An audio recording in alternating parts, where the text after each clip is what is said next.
रक्षाबंधन पर दो काली एक गोरी बहन को मिला नेग। सुमित्रा और अखिलेश के 4 बेटा बेटी थे। बड़ा बेटा अमित, फिर शिल्पा और मोहिनी जो कि दोनों एक ही जैसी काली थी, और सबसे छोटी शेफाली जो कि गोरी थी और घर में सबकी लाडली थी। अमित सबसे ज्यादा प्यार अपनी छोटी बहन शेफाली को करता था। दोनों काली बहन के साथ बुरा बर्ताव करता था। यकीन नहीं होता तो आप खुद ही देख लीजिए। जहां सुबह सुबह सुमित्रा अपने चारों बच्चों को स्कूल के लिए तैयार कर देती है। ये लो, तुम चारों का टिफिन और हाथ पकड़ कर जाना। माँ, मैं बस शेफाली को अपने साथ ले जाऊंगा, इन दोनों काली बहनों को नहीं ले जाऊंगा। शिल्पा, मोहिनी, तुम दोनों साथ आना, समझी? पर भैया हमें भी अपने साथ ले चलो ना, स्कूल में सारे भाई बहन एक साथ जाते हैं, आप हमें अलग क्यों कर देते हैं? हाँ भैया, हमें भी साथ ले चलो। नहीं, तुम दोनों मेरे साथ नहीं जाओगी, तुम दोनों काली हो, मेरा मजाक उड़ता है। हाँ, अमित भैया बिल्कुल ठीक कह रहे हैं, तुम दोनों हम दोनों की तरह गोरी नहीं लगती हो, कोई हमें भाई बहन नहीं मानता। पर पापा। शिल्पा, मोहिनी, तुम्हें समझ नहीं आती? एक बात, हाँ, मैंने कह दिया तुम दोनों बहन साथ में जाओगी और वो दोनों अलग जाएंगे। जी पापा। फिर चारों बच्चे स्कूल पहुंच जाते हैं। स्कूल में भी दोनों बहनों के साथ बहुत ज्यादती होती थी, क्योंकि बच्चे उन्हें अलग अलग नाम से काली कलूटी, बैगन लूटी कहकर चिढ़ाते थे। कभी कभी तो शेफाली और अमित खुद स्कूल के बच्चों के साथ अपनी दोनों बड़ी बहनों का मजाक उड़ाते थे, और इसीलिए उसे अपने गोरेपन का बहुत घमंड था। फिर रक्षाबंधन आ जाता है। सुमित्रा और अखिलेश अपनी नियत के हिसाब से बच्चों के लिए तोहफे ले जाते हैं। अपने बड़े बेटे अमित और शेफाली के लिए वह नए कपड़े ले आते हैं। वहीं दोनों शिल्पा और मोहिनी के लिए बाजार से सस्ते से कपड़े ले आते हैं। ये लो बच्चों, तुम सबका तोहफा तुम्हारे सामने रखा है, इसे पहनकर आ जाओ, फिर राखी बांधनी है ना। वाह माँ, आप तो मेरे और शेफाली के बहुत अच्छे कपड़े लाई हैं। माँ, शायद गलती से गलत कपड़े उठाकर ले आई आप, हमारे लिए वो थोड़े से फट रहे हैं, शिल्पा की फ्रॉक में भी छेद हो रहा है। क्या हुआ, छोटा सा ही तो है, कौन सा दिख रहा है, तुम कहीं जा थोड़ी रही हो। मुझे थोड़ा सस्ता मिल गया था तो मैंने सोचा यही ले लूं। पर माँ, आप भैया और शेफाली के लिए नए कपड़े लाई हैं मॉल से, महंगे महंगे। हाँ, तो तुम्हारा बड़ा भाई है वो, और तुम दोनों से छोटी हैं, गोरी भी हैं, तो लाना पड़ा उसके लिए। तुम पर तो वैसे भी कोई कपड़े खिलते नहीं हैं, काली जो हो। ये सुनकर दोनों काली बहनों की आंखों में आंसू आ जाते हैं। फिर तीनों बहन बारी बारी से अमित को तिलक करके राखी बांध देती हैं, और सुमित्रा अमित की तरफ से शेफाली को बहुत प्यारा सा बारबी डॉल सेट देती है, जबकि अपने दोनों काली बहनों को अमित की ओर से सिर्फ ड्राइंग बुक और कलर्स देती है। दीदी, हमारा राखी का गिफ्ट कितना मामूली सा है ना, शेफाली के बारबी डॉल सेट के आगे। अब कोई बात नहीं, हमारी किस्मत में शायद इतना ही है, भाई बहन और मम्मी पापा का प्यार। शेफाली, हम भी तुम्हारी बारबी डॉल से खेलेंगे, जरा दिखाना। बिल्कुल भी नहीं, कहीं तुम दोनों के छूते ही मेरी बारबी काली हो गई तो? नहीं नहीं नहीं। कान खोल कर सुन लो, मैं शेफाली से ज्यादा प्यार करता हूँ, तुम दोनों उसके किसी की सामान को नहीं लोगी। जी भैया। वक्त गुजरता है, चारों भाई बहन बड़े हो जाते हैं। अमित का प्यार शेफाली के लिए अभी भी कुछ कम नहीं था। वो अपने हाथ से शेफाली को खाना खिलाता था, उसके प्रोजेक्ट कंप्लीट करता था, लेकिन मोहिनी और शिल्पा को कभी होमवर्क में भी मदद नहीं करता था। फिर सुमित्रा और अखिलेश एक एक करके अपने चारों बच्चों की शादी कर देते हैं। शेफाली एक बहुत बड़े अमीर घर की बहू बनती है, तो वहीं शिल्पा और मोहिनी एक ही घर की गरीब बहू बन जाती हैं, और अमित कीर्ति नाम की लड़की से शादी करता है। तीनों बहनों की शादी के बाद उनका पहला रक्षाबंधन बस आने ही वाला था, जहां दोनों बहनें बचे हुए पैसों को गुल्लक में डाल देती हैं। मोहिनी, हम 5 महीने से थोड़े थोड़े पैसे जोड़ रहे हैं, इतने तो जमा हो गए होंगे कि हमारे अमित भैया की चांदी की राखी बन जाए, और थोड़ा तोहफा भी ले ले घर के लिए, नई भाभी के लिए। हाँ दीदी, मुझे तो सब्र नहीं हो रहा है कि कब अमित भैया के गले लगूंगी और उनको राखी बांधेंगे। शादी के बाद से हम मिले नहीं है ना। हाँ बिल्कुल, अगले हफ्ते हम अपने मायके जाएंगे और भाभी के लिए 2 लटकन वाली राखी लेनी है। हाँ दीदी, पैसे बचाने के लिए मैंने तो नई साड़ी खरीदी ही नहीं, उन्होंने मुझे पैसे दिए थे पर मैंने नहीं ली। और मैं भी नहीं लाई नई साड़ी, जो शादी में मिली है वही पहन लेंगे। शिल्पा और मोहिनी गरीबी में भी पाई पाई जोड़कर रक्षाबंधन के लिए बहुत उत्सुक थी। वहीं शेफाली अमीर घर की बहू बनकर इतनी घमंडी हो गई थी कि पीहर आने की इच्छा भी नहीं थी। तभी उसका पति शौर्य कहता है, क्या बात है, रक्षाबंधन आने वाला है और तुमने कोई शॉपिंग नहीं की है? अपने पीहर नहीं जाओगी? मेरी इच्छा नहीं है, क्या करूंगी जाकर, राखी भी उसी दिन खरीद लूंगी। कपड़े मेरे पास बहुत हैं, फिर भी मैंने अपने लिए 1 लाख का गाउन ऑर्डर कर दिया है, कल डिलीवर हो जाएगा। इस तरह 1 हफ्ता बीतने के बाद रक्षाबंधन का दिन आ जाता है, जहां तीनों बहन अपने पीहर पहुंचती हैं और अमित खुशी से शेफाली को गले लगाता है, पर शेफाली दूर भागती है। दोनों गरीब काली बहनों की आंखों में आंसू आ जाते हैं। भैया कैसे हैं आप? नमस्ते भाभी, बहुत याद आई हमें आपकी। ठीक है, किसी ने कुछ खाया नहीं होगा ना? मैंने भी नहीं खाया, अब राखी बांध दो। शिल्पा दीदी आप बड़ी है ना, आप राखी पहले बांध दीजिए। जी, और मम्मी पापा कहाँ हैं? वो दोनों मामा जी के घर गए हैं। नहीं, पहले मैं बांधूंगी, एक तो बहुत गर्मी लग रही है। ऐसा कहकर जल्दी से शेफाली एक आरती की थाली घुमाकर अमित के सस्ती सी राखी बांध देती है। जल्दी से लाइए, मेरा गिफ्ट क्या है? चलिए, देख क्या रही हैं? अरे शेफाली, तू इतनी हड़बड़ी में क्यों कर रही है? तूने मुझे तिलक भी नहीं लगाया, मिठाई भी नहीं खिलाई, प्यार से तो कर। ओफो, मुझसे ये सब फालतू का टंटा नहीं होता। मेरा आने का मन भी नहीं था, शौर्य के कहने पर आ गई वो तो मैं। मेरा गिफ्ट दे दीजिए अब। अच्छा ये ले, सोने की अंगूठी। ओके है, कोई नहीं। अब भैया हम आपकी राखी बांध देते हैं। भाभी आप भी बैठ जाइए साथ में। फिर दोनों बहनें अपने भैया भाभी के साथ में आरती करती हैं, उनके तिलक लगाती हैं। फिर दोनों बहन अपने भाई को चांदी की राखी बांधती हैं और भाभी को लटकन वाली राखी बांधती हैं और उनका मुंह मीठा कराती हैं, साथ में अलग से तोहफे देती हैं। भैया भाभी आप दोनों को रक्षाबंधन की बहुत शुभकामनाएं। और भाभी ये आपके कपड़े, नई बेडशीट है और मिठाई, और मेरी तरफ से डिनर सेट। अरे इतना सब लाने की क्या जरूरत थी? तुम दोनों पुरानी साड़ी में आई हो और इतनी महंगी चांदी की राखी कैसे बनवाई? भैया हमें आपकी बहुत याद आ रही थी। हम दोनों बहनें 4-5 महीने से रक्षाबंधन की तैयारी कर रहे थे, तो हमारे पति जो पैसे देते थे उन पैसों से बचाकर ये सारा तोहफा खरीदा है। हाँ भैया, अगर हम अपने लिए कुछ ले आते तो आप दोनों के लिए कैसे कुछ लाते। आप दोनों दीदी सच में बहुत अच्छी हैं, शुक्रिया। ये सुनकर अमित की आंखों में आंसू निकल आते हैं। क्या हुआ भैया, आप रो क्यों रहे हैं? तुम दोनों मुझे माफ कर दो। मैंने बचपन से लेकर अब तक तुम दोनों को बिल्कुल भी प्यार नहीं किया, बल्कि परेशान करता रहा। तुम्हारे रंग का मजाक उड़ाया, भाई होने का फर्ज नहीं निभाया, पर तुम दोनों ने मुझे हमेशा बहुत प्यार किया। ये सब तो मैं आज जान चुका हूँ। और शेफाली ने मुझे बिल्कुल भी प्यार नहीं किया, उसे मेरी कदर ही नहीं है और मैं उसके पीछे भागता रहा। असल मायने में तुम दोनों मेरी बहन हो। शेफाली, तुझे जरा सी भी शर्म आती है? मुझे माफ कर दीजिए भैया। शिल्पा दीदी, मोहिनी दीदी, आप भी। अमीर और गोरे होने का इतना घमंड हो गया कि मैं आपके साथ ऐसा व्यवहार कर गई।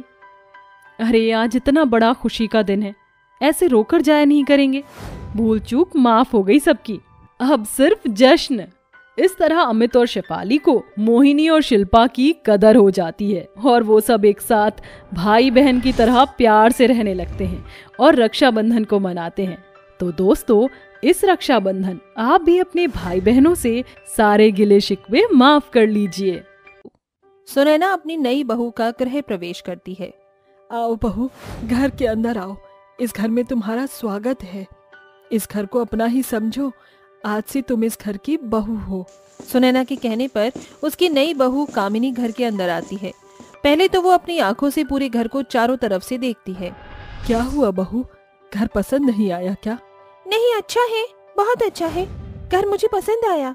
कामिनी के ऐसा कहने के बाद सुनैना उसे सभी मेहमानों के पास बिठा देती है, जिसके बाद कामिनी की शादी की बात की रस्में शुरू हो जाती हैं। आप सभी मुंह दिखाई की रस्म को शुरू कर दीजिए। मैं इतने अपनी बहू को देने के लिए शगुन लेकर आती हूँ। सुनैना अपने कमरे में जाती है और अपनी तिजोरी खोलकर उसके अंदर से सोने और डायमंड के नेकलेस और बनारसी साड़ी निकाल लेती है और अपनी नई बहू को देने के लिए ले आती है। सभी रस्में बहुत अच्छे से होती हैं। सुनैना की नई बहू कामिनी घर की जिम्मेदारियों को पहले दिन से ही संभाल भी लेती है। लेकिन वो अक्सर अपने कमरे में ज्यादा से ज्यादा वक्त बिताया करती और घर में पूजा पाठ में कम दिलचस्पी रखती। भाभी, आप यहाँ क्या कर रही हो? आज तो घर में पूजा है, चलो पूजा में बैठना नहीं है क्या आपको? देखो ना, रसोई में कितने सारे काम ऐसे ही पड़े हैं। अब मैं काम नहीं करूँगी तो ये काम कौन करेगा? तुम जाओ पूजा में बैठो, मैं सारे काम करके अभी आती हूँ। कामिनी इस बहाने से अपनी ननद को वहाँ से भेज देती है और खुद फौरन अपने कमरे में चली जाती है, जहाँ वो काले वस्त्र पहनती और अपने माथे पर एक काला टीका लगा लेती है। जिसके बाद वो मोमबत्ती जलाकर अपने मुंह में मंत्र पढ़ना शुरू कर देती है। ओम ह्रीं क्लीं चामुंडाय विच्चे नमः, ओम ह्रीं क्लीं चामुंडाय विच्चे नमः। तभी कामिनी के कमरे से बाहर पायल जा रही होती है और वो मंत्रों की आवाज सुन लेती है, जिसके चलते वो अपनी भाभी का दरवाजा खटखटाती है और कहती है, अरे भाभी, क्या कर रही हो आप अंदर? ये कैसे मंत्रों की आवाज आ रही है अंदर से? बाहर से पायल की आवाज सुनते ही कामिनी मंत्रों का जाप छोड़ देती है और अपना पहनावा चेंज करके कमरे की हालत को सुधार लेती है। जिसके बाद वो दरवाजा खोलती है और अपनी ननद से कहती है, कुछ नहीं, बस वो अंदर टीवी चल रहा था तो शायद उसी की तुम्हें आवाज आ रही होगी, लेकिन मुझे तो मंत्र की आवाज आ रही थी। ओहो, तुम ये कैसी बातें कर रही हो? यहाँ मंत्र कौन पढ़ेगा भला? लगता है पूजा संपन्न हो गई है। पंडित जी रुके हैं या फिर चले गए? पंडित चले गए। चलो, अब आपको नीचे सब बुला रहे हैं। कामिनी पायल के साथ नीचे चली जाती है, जिसके बाद वो सभी के साथ थोड़ी देर बैठती है। इसी प्रकार वो अपनी तंत्र विद्या का इस्तेमाल अपने ससुराल में ही करती थी। कामिनी बचपन से ही इन सब चीजों में थी और वो क्या करना चाहती थी इसका किसी को भी कुछ मालूम नहीं था। एक दिन कामिनी फिर से काले कपड़े पहनकर माथे पर काला टीका लगाकर और अपनी चारों तरफ कई सारी मोमबत्तियां जलाकर मंत्रों का जाप कर रही होती है। तभी दरवाजा खोलकर सुनैना उसके कमरे में आ जाती है और ये सब देखकर हैरान रह जाती है। हे भगवान बहू, ये सब क्या चल रहा है? मेरे घर में ये तंत्र विद्या कहाँ से शुरू कर दी तुमने? तुम हो कौन और ये सब क्यों कर रही हो? कामिनी अपनी बातों के जाल में सुनैना को फंसाना शुरू कर देती है। माँ जी, आपको नहीं पता होगा, लेकिन मैं जानती हूँ। मैं बस इस घर का भला चाहती हूँ, इसीलिए ये सब कर रही हूँ। दरअसल इस घर पर बहुत बड़ा काला साया है, उसे भगाने के लिए मुझे ये सब करना पड़ रहा है और आप इसके बारे में जानती भी नहीं हो। ये काली शक्तियाँ बहुत ही भयानक होती हैं। अगर समय रहते इनसे छुटकारा नहीं पाया गया तो बहुत बड़ी समस्या खड़ी हो सकती है। बहू, तू ये सब क्या कर रही है और क्या कह रही है? अगर ऐसी बात है तो क्या इस सब का समाधान नहीं हो सकता? हो सकता है, बस हमें घर पर तांत्रिक बाबा को बुलाना होगा और मैं एक बहुत ही अच्छे तांत्रिक बाबा को जानती हूँ जो हमें इस काले साए से छुटकारा दिला सकते हैं। अगर आप कहो तो मैं उन तांत्रिक बाबा को घर पर बुला लेती हूँ। अरे बहू, इस काले साए से जितनी जल्दी छुटकारा मिले उतना ही अच्छा है।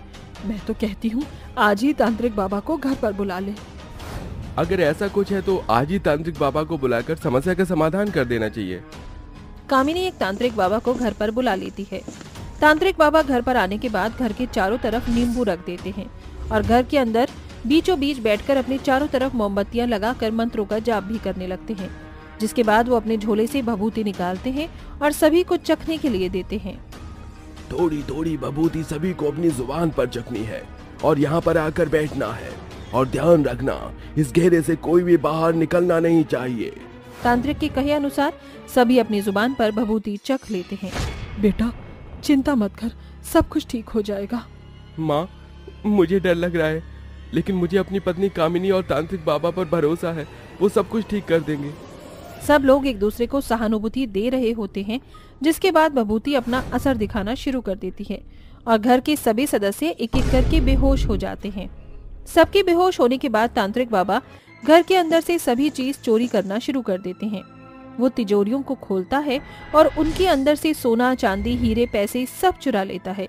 चोरी करने के बाद वो वहाँ से भागने लगता है, लेकिन घर के बाहर उसे पुलिस पकड़ लेती है। छोड़ दो मुझे, छोड़ दो, जाने दो मुझे। पुलिस तांत्रिक के मुंह पर एक जोरदार तमाचा मारती है। तभी घर के अंदर से पायल घर के सभी सदस्यों के साथ बाहर आती है। ये आदमी कोई तांत्रिक नहीं बल्कि ढोंगी बाबा है और ये इस घर में चोरी करने आया था।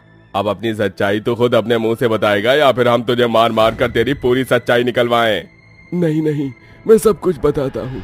दरअसल मैं कोई तांत्रिक नहीं हूँ, मैं एक गरीब आदमी हूँ और चोरी चकारी करके अपना पेट पालता हूँ। कुछ समय पहले मुझे ये लड़की मिली थी। इसका ध्यान काली विद्या में बहुत ज्यादा था, जिसके चलते मैंने इसका फायदा उठाने की कोशिश की। मैंने इसे इस घर के बारे में बताया और इसे झूठ कहा कि इस घर पर काला साया है। तुम इस घर के लड़के से शादी करके इन लोगों को काली शक्तियों से मुक्त कर सकती हो। ये लड़की मेरे प्लान में फंस गई। ये लोग इतने अमीर थे कि एक बार चोरी करने के बाद फिर मुझे जिंदगी में कभी भी ये काम करना ही नहीं पड़ता। इस दिन का मैंने कई सालों से इंतजार किया था। मौका देखते ही मैंने सबको बेहोशी का पाउडर चटा दिया। उसकी सच्चाई सुनते ही कामिनी उसके मुंह पर एक जोरदार तमाचा मारती है। तुम्हारी हिम्मत कैसी हुई ये सब करने की? अब मैं तुम्हें नहीं छोड़ूंगी। इसे तो अब कानून देखेगा, इसकी टेंशन मत लीजिए, इसे कड़ी से कड़ी सजा मिलेगी। लेकिन आप लोगों को कैसे पता चला कि ये ढोंगी तांत्रिक हमारे घर से चोरी करके जा रहा है? पुलिस को कॉल मैंने किया था। दरअसल मुझे इस तांत्रिक पर पहले ही शक होने लगा था, जिसके चलते भभूति मैंने चकी ही नहीं थी, बल्कि एक छोटा सा नाटक किया था। मैंने इसे ये दिखाया कि मैं बेहोश हो चुकी हूँ, लेकिन जब ये चोरी करने के लिए गया तो मैंने तुरंत पुलिस को फोन करके सब बता दिया और अपना नाटक कंटिन्यू रखा। इसीलिए समय पर पुलिस आ गई और ये पकड़ा गया। पायल की बात सुनकर कामिनी को बहुत खुशी होती है और वो उसे गले से लगा लेती है, जिसके बाद पुलिस उस ढोंगी को वहां से ले जाती है। तभी कामिनी अपनी सास और अपने पति से भी माफी मांगती है। मुझसे भूल हो गई, मुझे माफ कर दीजिए, मुझे ऐसा नहीं करना चाहिए था। मैं इन काली विद्या के अंदर कुछ ज्यादा ही घुस गई थी, जिसके चलते उस ढोंगी ने मेरा फायदा उठाया। कोई बात नहीं बहू, जो हुआ उसे भूल जाओ और अब आगे से गांठ बांध लो कि फिर से ऐसे ढोंगियों पर कभी विश्वास नहीं करना। उस दिन के बाद से कामिनी और उसका पूरा ससुराल कभी किसी तांत्रिक पर भरोसा नहीं करता और अब वो एक दूसरे के साथ खुशी खुशी रहने लगते हैं।